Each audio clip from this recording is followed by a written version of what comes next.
ఆంధ్రప్రదేశ్లో కూటమి ప్రభుత్వం ఏర్పాటు అయ్యాక తొలిసారి పూర్తిస్థాయి బడ్జెట్ ప్రవేశపెట్టింది. ఉదయం 10 గంటలకు అసెంబ్లీలో మంత్రి పయ్యావుల కేశవ్ మండలిలో వ్యవస్థ కుప్పకూలింది. ఇలాంటి పరిస్థితుల్లో బడ్జెట్ ప్రవేశపెట్టడం క్లిష్టతరమైంది. కౌటిల్యుడు అర్థశాస్త్రంలో చెప్పినట్టు సామాన్యుల సంతోషమే రాజు సంతోషం, వారి సంక్షేమమే ఆయన సంక్షేమం. రాజు తన వ్యక్తిగత ప్రయోజనాలు సంక్షేమం గురించి ఎన్నడూ ఆలోచించకూడదు. ప్రజల ఆనందంలోనే తన ఆనందాన్ని పొందడానికి ఎల్లప్పుడూ ప్రయత్నించాలి. నందరాజ వంశపు దుర్మార్గపు పాలన తర్వాత సుసంపన్నమైన మరియు న్యాయపాలనను స్థాపించడంలో చంద్రగుప్త మౌర్యుడికి కౌటిల్యుడి మార్గదర్శకం వహించినట్లే గత ప్రభుత్వ పాలనలోని విధ్వంసకర విధానాల తర్వాత గౌరవనీయ ముఖ్యమంత్రి గారు పారదర్శక సంక్షేమం మరియు శాంతి భద్రతలతో కూడిన పాలనతో ప్రగతి పథం వైపు నడిపిస్తున్నారు. మన రాష్ట్ర పునర్నిర్మాణం కోసం ముఖ్యమంత్రి గారు నిరంతరం శ్రమిస్తున్నారు. మన రాష్ట్రంలో లభ్యమవుతున్న మౌలిక సదుపాయాల అవసరాలను బేరీజు వేసి కొత్త ఆర్థిక వృద్ధి అంశాలను గుర్తించి కొత్త విధి విధానాలతో రాష్ట్ర పురోగమనానికి కావలసిన విధానాన్ని సంస్కరణలను తీసుకువచ్చారు. గౌరవ ముఖ్యమంత్రి శ్రీ నారా చంద్రబాబు నాయుడు గారు మన రాష్ట్రాభివృద్ధి కోసం 1990వ దశకంలోనే విజన్ 2020 డాక్యుమెంట్ను రూపొందించారు. అప్పటి ప్రతిపక్షాలు ఆ ఆలోచనని విమర్శించాయి. కానీ నేటి హైదరాబాద్ను చూసినట్లయితే వారి విజన్ సాకారమైంది. ఇదే ఆయన దార్శనికతకు సామర్థ్యానికి నిదర్శనం. మళ్ళీ 2024లో మరొక గొప్ప విజన్ను దిశానిర్దేశం చేస్తూ గౌరవ ముఖ్యమంత్రి గారు స్వర్ణాంధ్ర 2047కు శ్రీకారం చుట్టి రాష్ట్రాభివృద్ధికి మార్గనిర్దేశనం చేశారు. 15% పైగా రాష్ట్ర స్థూల దేశీయ ఉత్పత్తి వృద్ధి రేటును స్థిరంగా సాధించడం, తలసరి ఆదాయాన్ని పెంచడం, పేదరికాన్ని రూపుమాపడం ద్వారా అభివృద్ధి ఫలాలను అత్యంత అణగారిన వర్గాలకు అందించడమే దీని లక్ష్యం. మా ప్రభుత్వం స్వర్ణాంధ్ర 2047 దిశగా పనులను మొదలుపెట్టింది. ఇందులో భాగంగా పాత విధానాల్లోని లోపాలను సరిచేస్తూ నూతన ఇసుక విధానం, ఎక్సైజ్ విధానం, ఆంధ్రప్రదేశ్ పారిశ్రామిక అభివృద్ధి విధానం లాంటి ఎన్నో విధానాలను తీసుకొచ్చింది. అప్పులు చేయడమే తప్ప అప్పులు తీర్చడాన్ని మరిచిన గత ప్రభుత్వం తప్పుడు విధానాలను సరిచేస్తున్నాం. ప్రభుత్వం కాంట్రాక్టర్లను బ్లాక్ లిస్టులో పెట్టడం చూసాం. కానీ గత పాలకుల విధానాల వల్ల ఆంధ్రప్రదేశ్ ప్రభుత్వాన్నే కాంట్రాక్టర్లు బ్లాక్ లిస్టులో పెట్టి పనులు చేయడానికి ముందుకు రాని పరిస్థితి ఏర్పడింది. ఈ పరిస్థితి నుంచి రాష్ట్రాన్ని తప్పించాం. 24 నుండి రాష్ట్ర ఆర్థిక వ్యవహారాలను సమర్థవంతంగా నిర్వహించడం ద్వారా రాష్ట్ర ప్రభుత్వాన్ని గాడిలో పెడుతున్న విధి విధానాలను ముచ్చుకు కొన్ని తెలియజేస్తున్నాను. జూన్ 12, 2020 నాటికి ఉన్న 23,556 కోట్ల రూపాయలను, వేల కోట్ల రూపాయల బకాయిలను చెల్లించాం. అధ్యక్ష, గత ప్రభుత్వం 93 కేంద్ర ప్రాయోజిత పథకాలను నిలిపివేసింది. 9,371 కోట్ల రూపాయల బకాయిలను చెల్లించడం ద్వారా 74 పథకాలను మా ప్రభుత్వం పునఃప్రారంభించింది. దీనివల్ల కేంద్రం ప్రభుత్వం నుంచి మన రాష్ట్రానికి మరిన్ని నిధులు అందాయి. నీటిపారుదల, రహదారులు మరియు ఇతర పనులకు సంబంధించి 12,735 కోట్ల రూపాయల బకాయిలను చెల్లించడం వల్ల రాష్ట్ర ఆర్థికాభివృద్ధి పునరుత్తేజితమైంది.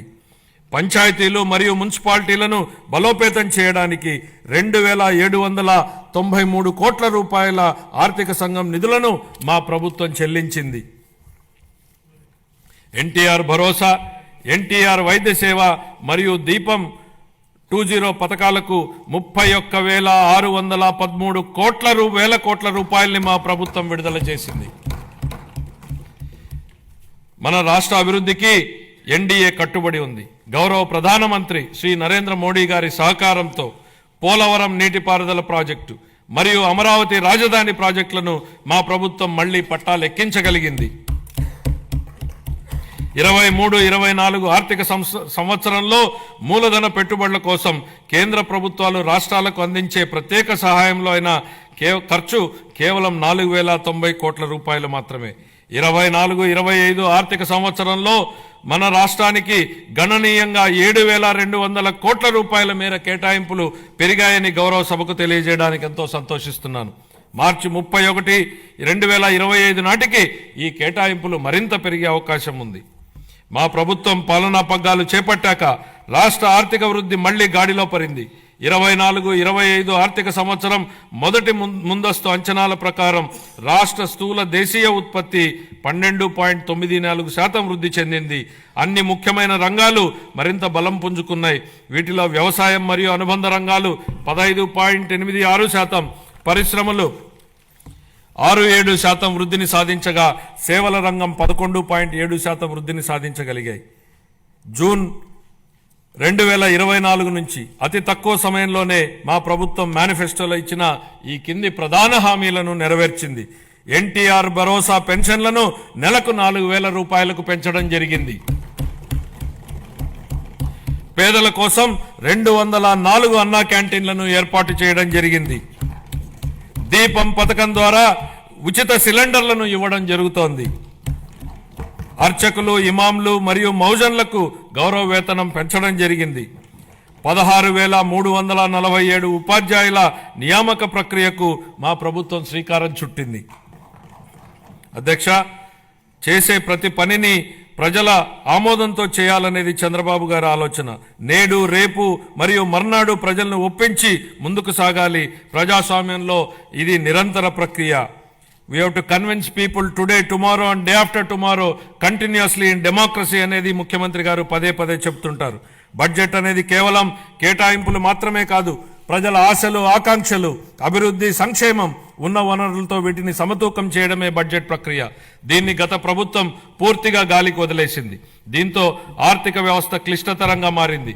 దీన్ని సరిదిద్దే దిశగా 24-25 ఆర్థిక సంవత్సరపు మన బడ్జెట్ రాష్ట్ర దిద్దుబాటుకు పునాది వేసింది. ఇప్పుడు మా ప్రభుత్వం ప్రతి రూపాయిని లెక్కించి, ప్రతి శాఖతోనూ లోతుగా చర్చించి, ప్రతి అవసరాన్ని గుర్తించి, వారి భవిష్యత్ సవాళ్లను విశ్లేషించి 25-26 బడ్జెట్ను రూపొందించాం. అధ్యక్ష, గౌరవ ముఖ్యమంత్రి శ్రీ నారా చంద్రబాబు నాయుడు గారి సూచనలకు అనుగుణంగా శాఖల వారీ కేటాయింపులను గౌరవ సభ ముందు ప్రతిపాదిస్తున్నాను. వ్యవసాయం మరియు అనుబంధ రంగాలు. ప్రముఖ వ్యవసాయ శాస్త్రవేత్త డాక్టర్ ఎంఎస్ స్వామినాథన్ గారి మాటలు నాకు గుర్తుకొస్తున్నాయి. వ్యవసాయం గాడి తప్పితే మరేదీ సక్రమంగా సాగడానికి అవకాశం ఉండదు.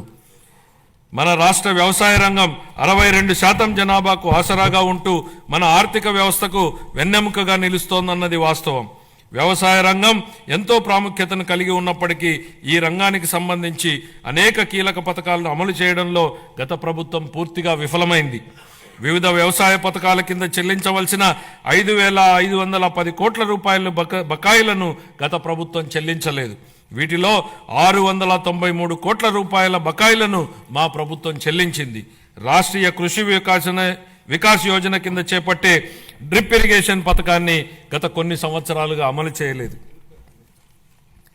అసలు డ్రిప్ ఇరిగేషన్ ప్రాజెక్టుకు ఉన్న ప్రాధాన్యత గత పాలకులకు ఏం తెలుసు అధ్యక్ష?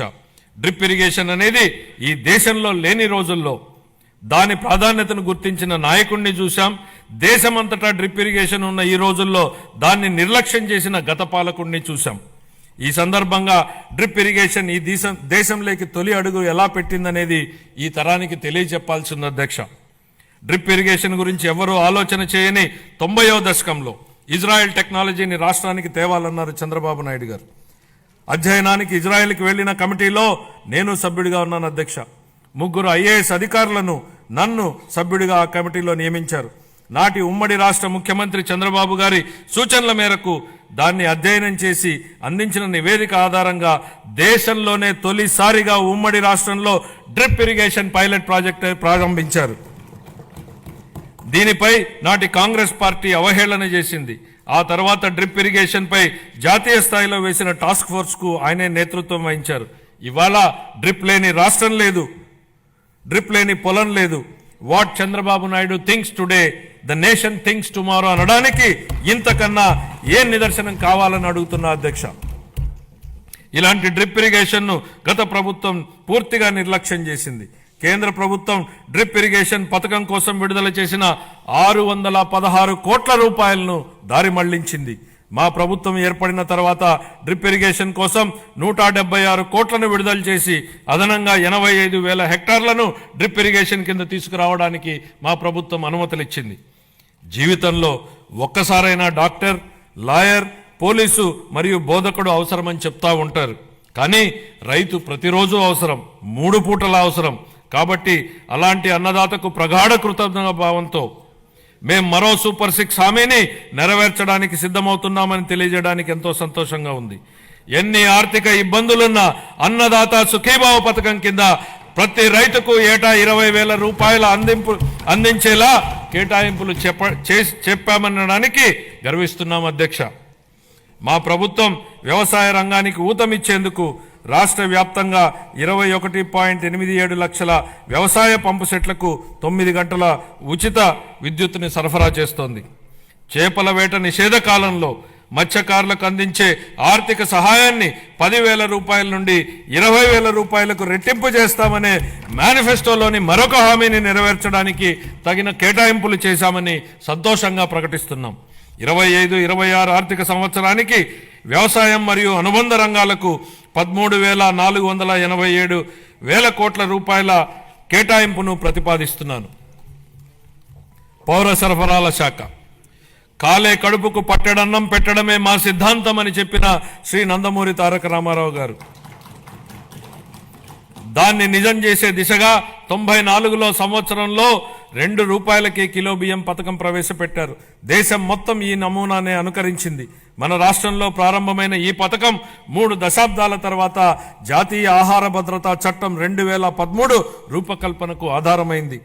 ప్రజా పంపిణీ వ్యవస్థ ద్వారా పేదలకు నాణ్యమైన బియ్యాన్ని మా ప్రభుత్వం సరఫరా చేస్తోంది. వచ్చే విద్యా సంవత్సరం నుండి మధ్యాహ్న భోజనం కింద ప్రభుత్వ పాఠశాలలకు మరియు సాంఘిక సంక్షేమ వసతి గృహాలకు ప్రత్యేకంగా ప్యాక్ చేయబడిన నాణ్యమైన బియ్యం సరఫరా చేయబడుతుందని గౌరవ సభకు తెలియజేస్తున్నాను. గత ప్రభుత్వం నిర్లక్ష్యం చేసిన ధాన్య సేకరణ ప్రక్రియను మా ప్రభుత్వం మెరుగుపరిచింది. వ్యవసాయ రాబడిలో వరి కొనుగోళ్లకు ఇచ్చే మద్దతు ధర ముఖ్యమైనది అని మనందరికీ తెలుసు.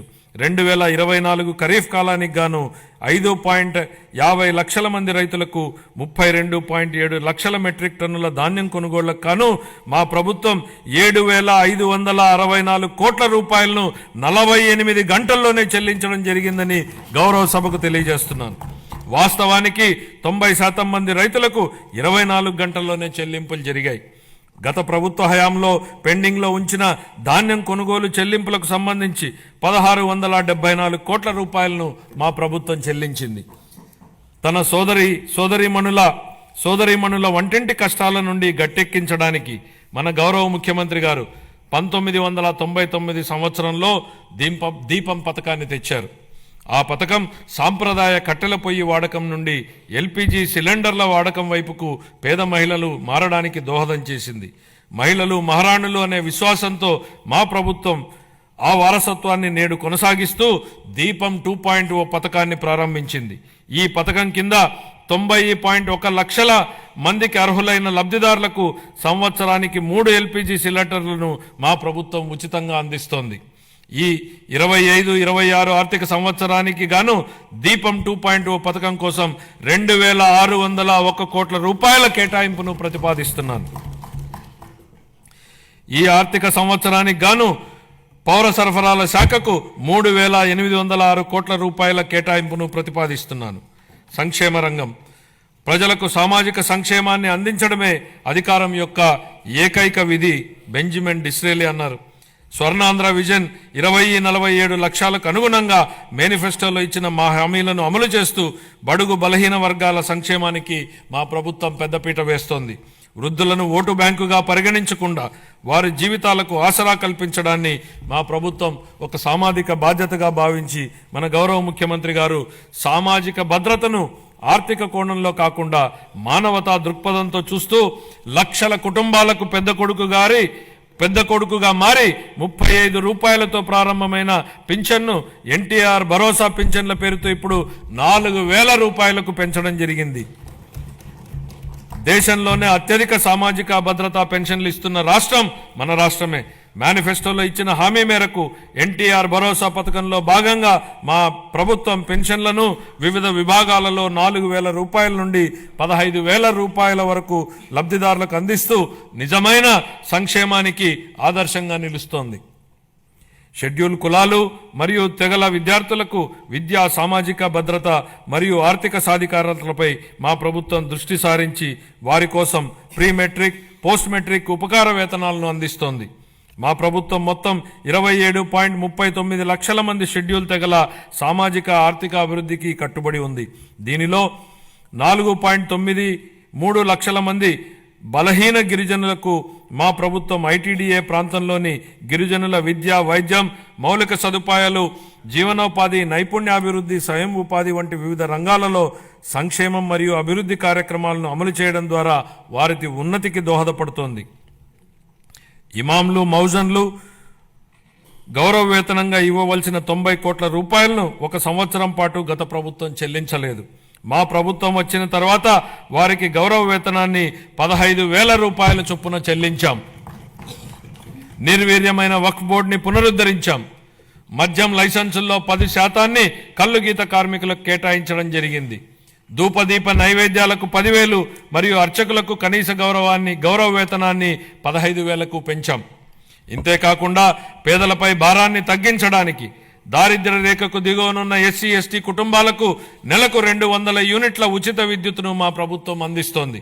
అలాగే దారిద్ర్య రేఖకు దిగువన ఉన్న వెనుకబడిన తరగతులకు చెందిన చేనేత అన్నలకు, నాయి బ్రాహ్మణుల సెలూన్లకు ఉచితంగా విద్యుత్తును అందిస్తున్నాం. చేతి వృత్తులు, హస్త కళాకారులు, ఇతర సాంప్రదాయ వృత్తుల వారికి గతంలో అండగా నిలిచిన ఆదరణ పథకాన్ని పునఃప్రారంభిస్తున్నాం. ఈ పథకం అందించే పనిముట్లు మరియు ఉపకరణాల వినియోగంతో ఉత్పాదకత పెరిగి స్థిరమైన ఆదాయం పొందడానికి దోహదపడుతుంది. 25-26 ఆర్థిక సంవత్సరానికి షెడ్యూల్ కులాల సంక్షేమం కోసం 20,281 కోట్ల రూపాయలను, షెడ్యూల్ తెగల సంక్షేమం కోసం 8,159 కోట్ల రూపాయలు, వెనుకబడిన వర్గాల సంక్షేమం కోసం 47,456 కోట్ల రూపాయలను, అల్పసంఖ్యాక వర్గాల సంక్షేమం కోసం 5,434 కోట్ల రూపాయల కేటాయింపును ప్రతిపాదిస్తున్నాను. మహిళాభివృద్ధి మరియు శిశు సంక్షేమం. అసంబద్ధ సామాజిక కట్టుబాట్లను ధిక్కరించి భారతదేశంలో తొలి మహిళా ఉపాధ్యాయులుగా గుర్తింపు పొందిన శ్రీమతి సావిత్రిబాయి పూలే ఈ విధంగా అన్నారు: ఒక మహిళకు సాధికారత కల్పిస్తే మొత్తం సమాజాన్నే ఉద్ధరించినట్లవుతుంది. మా నాయకుడు గౌరవ ముఖ్యమంత్రి శ్రీ నారా చంద్రబాబు నాయుడు గారు ఈ సిద్ధాంతాన్ని దృఢంగా విశ్వసించి స్వయం సహాయక సంఘాల ద్వారా మహిళలకు సాధికారత కల్పించిన మొదటి వ్యక్తి. వంటగదికే పరిమితమైన మహిళలు స్వయం సహాయక సంఘాల ద్వారా సామాజిక ఉద్యమంలో భాగస్వాములయ్యారు. మన రాష్ట్రం స్వయం సహాయక సంఘాల ఉద్యమానికి పర్యాయపదంగా దేశానికి ఆదర్శంగా నిలిచింది. నేడు మన రాష్ట్రంలో 10 లక్షలకు పైగా స్వయం సహాయక సంఘాలు పనిచేస్తూ రాష్ట్ర ఆర్థిక కార్యకలాపాలలో ప్రముఖ పాత్ర పోషిస్తున్నాయి. స్వయం సహాయక సంఘాల ద్వారా సాధించిన ఈ సాధికారత ఎంతగా ఉందంటే రాష్ట్ర సంక్షేమ విధానాలను మరియు రాజకీయాలను ప్రభావితం చేసే శక్తిగా డ్వాక్రా వ్యవస్థ రూపొందింది. స్త్రీ నిధికి కేటాయించిన నిధుల్లో 750 కోట్ల రూపాయలను గత ప్రభుత్వం పక్కదారి పట్టించింది. మహిళా స్వయం సహాయక సంఘాల సభ్యుల ఆర్థిక సాధికారతకు ఎంతో విఘాతం కలిగించింది. మహిళల ఆర్థిక అభ్యున్నతిలో స్వయం సహాయక సంఘాల కీలక పాత్ర పోషించేలా మా ప్రభుత్వం దిద్దుబాటు చర్యలు చేపడుతోంది. సమగ్ర శిశు అభివృద్ధి పథకం, మిషన్ శక్తి వంటి పథకాల ద్వారా మహిళలు, పిల్లలు మరియు కౌమార దశలో ఉన్న వారికి తగిన పోషకాహారం అందించేందుకు మా ప్రభుత్వం అనేక చర్యలు తీసుకుంటోంది. మేనిఫెస్టోలో హామీ మేరకు అంగన్వాడీ కార్యకర్తలకు గ్రాట్యుటీ మంజూరు చేసిన ఘనత మా ప్రభుత్వానిదే. వృద్ధుల సంరక్షణ కోసం కొత్తగా 12 వృద్ధాశ్రమాలు మంజూరు చేయడం జరిగింది. 25-26 ఆర్థిక సంవత్సరానికి గాను మహిళలు, పిల్లలు, దివ్యాంగులు మరియు వృద్ధుల సంక్షేమ శాఖకు 4,332 కోట్ల రూపాయల కేటాయింపును ప్రతిపాదిస్తున్నాను. నైపుణ్యాభివృద్ధి గురించి మన గౌరవనీయ ముఖ్యమంత్రి గారి మాటల్లో, జ్ఞాన ఆధారిత ఆర్థిక వ్యవస్థలో నిరంతరం నైపుణ్యాలను మెరుగుపరుచుకోవడం చాలా కీలకం. కాలానుగుణంగా మారుతున్న పరిశ్రమల యొక్క అవసరాలను తీర్చడానికి నైపుణ్యం కలిగిన మానవ వనరులు చాలా ముఖ్యం.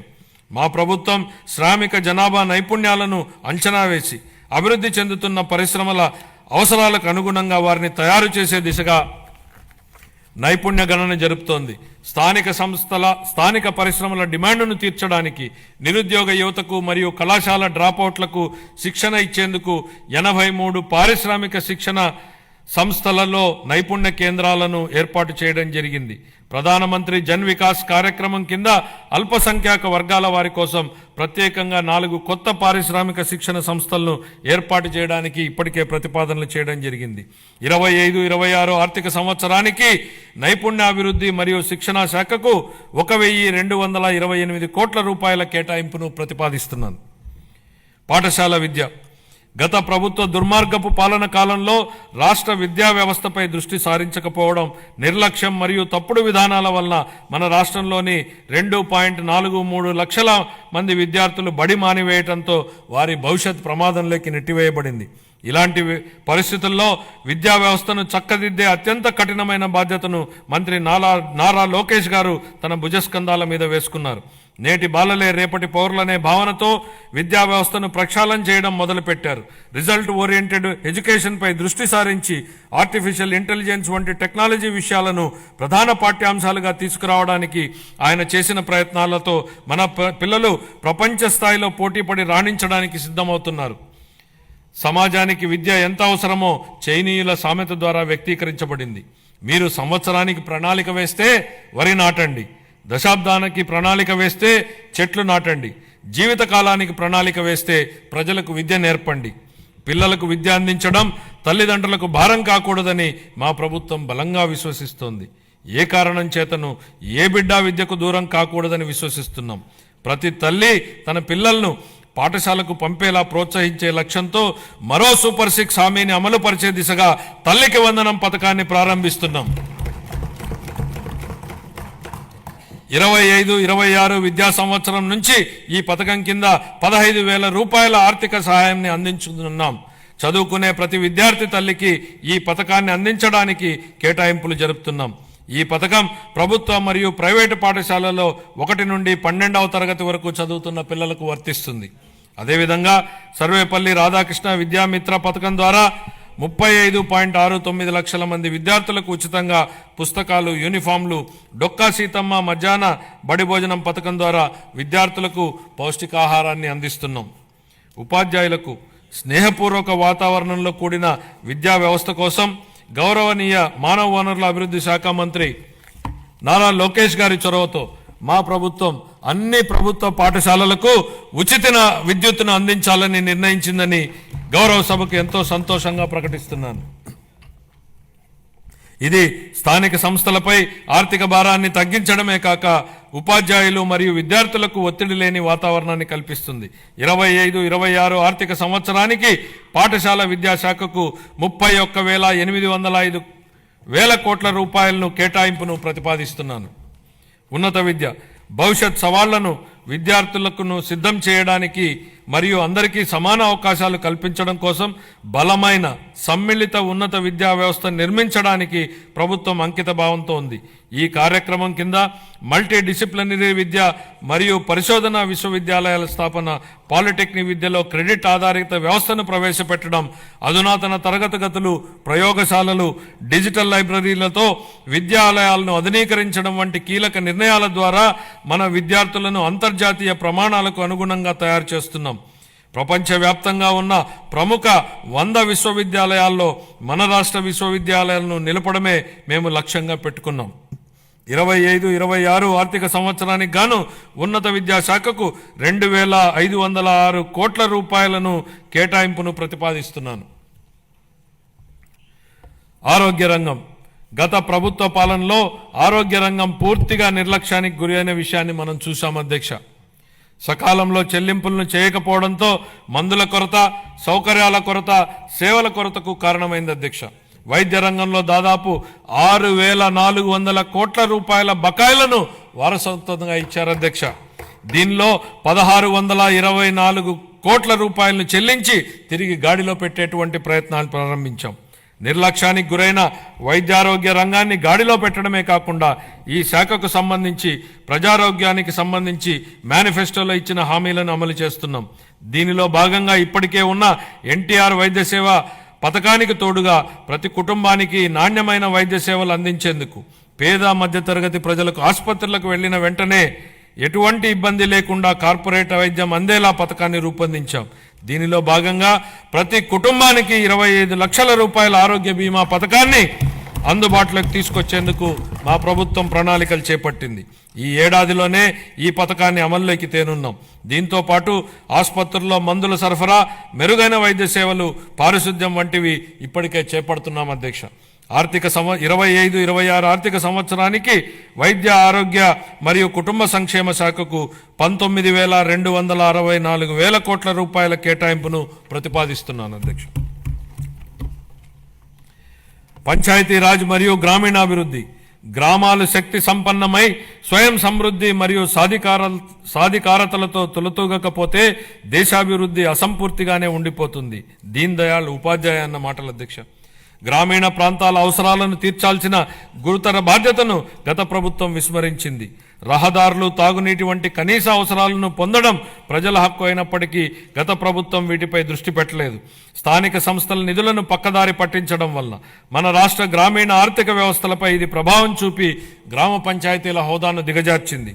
గౌరవనీయ ఉప ముఖ్యమంత్రి శ్రీ పవన్ కళ్యాణ్ గారి మార్గదర్శకంలో ప్రజల జీవన ప్రమాణాలు మెరుగుపరచాలనే లక్ష్యంతో మా ప్రభుత్వం గ్రామీణాభివృద్ధిలో ముందడుగు వేస్తోంది. ప్రజల చురుకైన భాగస్వామ్యంతో మా ప్రభుత్వం సమగ్ర గ్రామ పంచాయతీ అభివృద్ధి ప్రణాళికలను రూపొందించి గ్రామాలలో సిమెంట్ రోడ్లు, తార్ రోడ్లు, పశువుల పాకలు తదితర 30,000 పనులకు మంజూరు చేయడం జరిగింది. 4,300 కిలోమీటర్ల మేరకు మంజూరైన సీసీ రోడ్లలో ఇప్పటికే 3,000 కిలోమీటర్ల రోడ్లు పూర్తయ్యాయి. మరో 1,300 కిలోమీటర్ల మేర రోడ్లు తుది నిర్మాణ దశలో ఉన్నాయి. వీటి ఫలితంగా గ్రామీణ ప్రాంతాలలో పరిశుభ్రమైన వాతావరణం ఏర్పడి ఆర్థిక కార్యకలాపాలు, ఉపాధి కల్పన జరిగింది. గత ప్రభుత్వం 5 ఏళ్లుగా స్మార్ట్ ఎల్ఈడి వీధి దీపాల పథకాన్ని పూర్తిగా నిర్లక్ష్యం చేసింది. 150 కోట్ల రూపాయల మేరకు బకాయిలను చెల్లించడం ద్వారా మా ప్రభుత్వాన్ని ఈ కార్యక్రమాన్ని పునరుద్ధరించింది.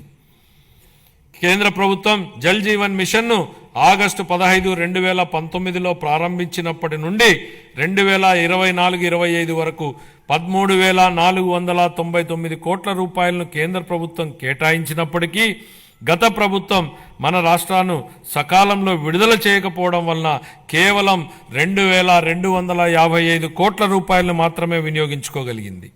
ఛత్తీస్గఢ్, జార్ఖండ్, గుజరాత్, ఒడిశా వంటి రాష్ట్రాలు 23-24 సంవత్సరానికి కేంద్రం నుంచి మనకంటే తక్కువ కేటాయింపులు పొందినప్పటికీ మన రాష్ట్రం కంటే ఎక్కువ నిధులను వినియోగించుకున్నాయి. మా ప్రభుత్వం ఈ పథకాన్ని పునరుద్ధరించడానికి చొరవ తీసుకుంది. మా ప్రభుత్వ అభ్యర్థన మేరకు ఈ పథకం గడువును 2028 వరకు పొడిగించిన కేంద్ర ప్రభుత్వానికి ఈ గౌరవ సభ ద్వారా ధన్యవాదాలు తెలియజేస్తున్నాను. దీనిలో భాగంగా సుస్థిర ఉపరితల నీటి రిజర్వాయర్ల నుండి 95.44 లక్షల గ్రామీణ గృహాలకు నీరందించాలని మా ప్రభుత్వం లక్ష్యంగా పెట్టుకుంది. మహాత్మా గాంధీ జాతీయ గ్రామీణ ఉపాధి హామీ పథకం కింద 45.3 లక్షల కుటుంబాలకు చెందిన 72 లక్షల మందికి ఉపాధి కల్పించడం జరిగింది.